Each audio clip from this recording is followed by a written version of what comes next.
Hi friends, welcome back to Potti kitchen. ఈరోజు పొట్టి కిచెన్లో special recipe.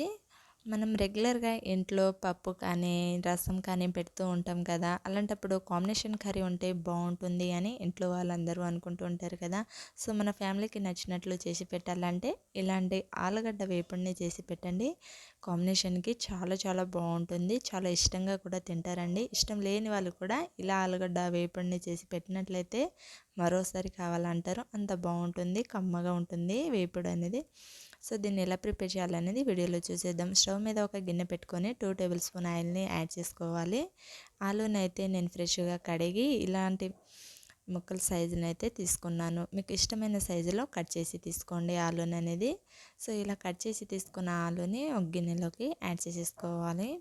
Add చేసేసుకొని ఇలా కలుపుకోవాలి. అంతా ఒకసారి కలుపుకొని వీటిని 2-3 మినిట్స్ వరకు బాగా వేపుకొని తీసుకోవాలి. దీంట్లో ఎలాంటి పోపు అనేది యాడ్ చేయకుండా ఇలాగే ఫ్రై చేసి తీసుకోవాలి అండి. ఫస్ట్ అయితే మనకి పర్ఫెక్ట్గా ఉడకనివ్వాలి ఇవి. నేనైతే ఉడకబెట్టి తీసుకోలేదు కదా, సో అందుకోసం వీటిని ఇలా ఆయిల్లో ఫ్రై చేసుకోవాలి. మనం ఇలా స్పూన్తో కుచ్చి చూస్తే మనకి 50-60% వరకు ఉడికితే సరిపోతుంది. ఇలా ఉడికినాక తీసి ఒక ప్లేట్లో పెట్టి పక్కన పెట్టేసుకోండి. అదే కడాయిలో 2 టేబుల్ స్పూన్ ఆయిల్ని యాడ్ చేసేసి 1 టేబుల్ స్పూన్ శనగపప్పు, 1 టేబుల్ స్పూన్ మినపప్పు, 1 టేబుల్ స్పూన్ జీలకర్ర, 1 టేబుల్ స్పూన్ ఆవాలని కూడా యాడ్ చేసి దీంట్లో కొంచెం కరివేపాకుని యాడ్ చేసుకోవాలి. ఇలా యాడ్ చేసుకొని 2 పచ్చిమిర్చిని, ఒక ఉల్లిపాయని కూడా కట్ చేసి యాడ్ చేసుకోండి. ఇలా యాడ్ చేసుకున్నాక అంత ఒకసారి కలుపుకొని పోపు అనేది 2 మినిట్స్ వరకు ఫ్రై చేసుకుంటే సరిపోతుంది. సో 2 మినిట్స్ పాటు ఇలా ఫ్రై అయ్యాక దీంట్లో ఫ్రెష్గా ఉన్న అల్లం వెల్లుల్లి పేస్ట్ 1 టేబుల్ స్పూన్, పసుపు 1/2 టీ స్పూన్ వరకు తీసుకోవాలి. ఇలా తీసుకొని పసుపు, అల్లం వెల్లుల్లి పేస్ట్ అంతా ఒకసారి కలుపుకొని తీసుకోవాలి.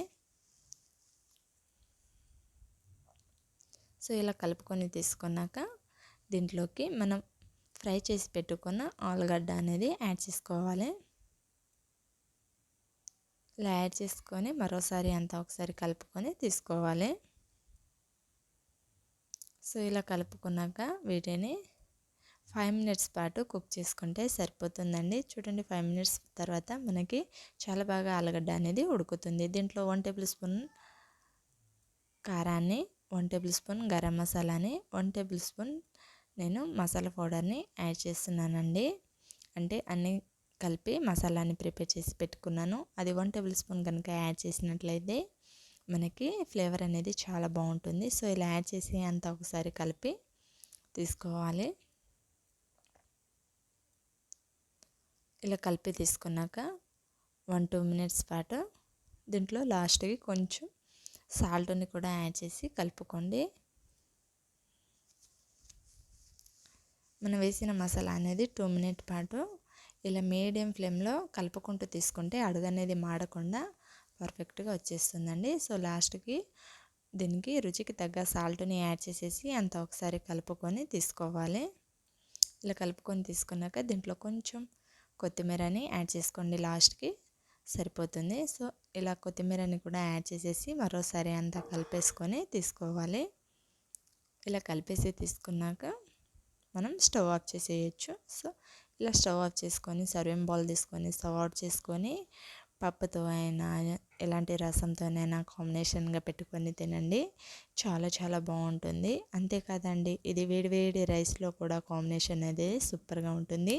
ఇలా కొంచెం వేడివేడి రైస్ యాడ్ చేసుకొని దీంట్లోకి ఈ వేపుడిని యాడ్ చేసుకొని తినండి. పిల్లలైనా సరే పెద్దలైనా సరే చాలా అంటే చాలా ఇష్టంగా తింటారు. ఎంతో రుచికరమైన ఆలు వేపుడిని మనం చూసేసాం కదండి. ఈ రెసిపీని చూసి మీరు డెఫినెట్గా ట్రై చేసినట్లయితే ఎలా వచ్చిందో కామెంట్ చేసి షేర్ చేయండి. ఇలాంటి మరిన్ని రెసిపీస్ కోసం మన పొట్టి కిచెన్ ఛానల్ని సబ్స్క్రైబ్ చేయండి. వీడియో నచ్చితే లైక్ చేయండి.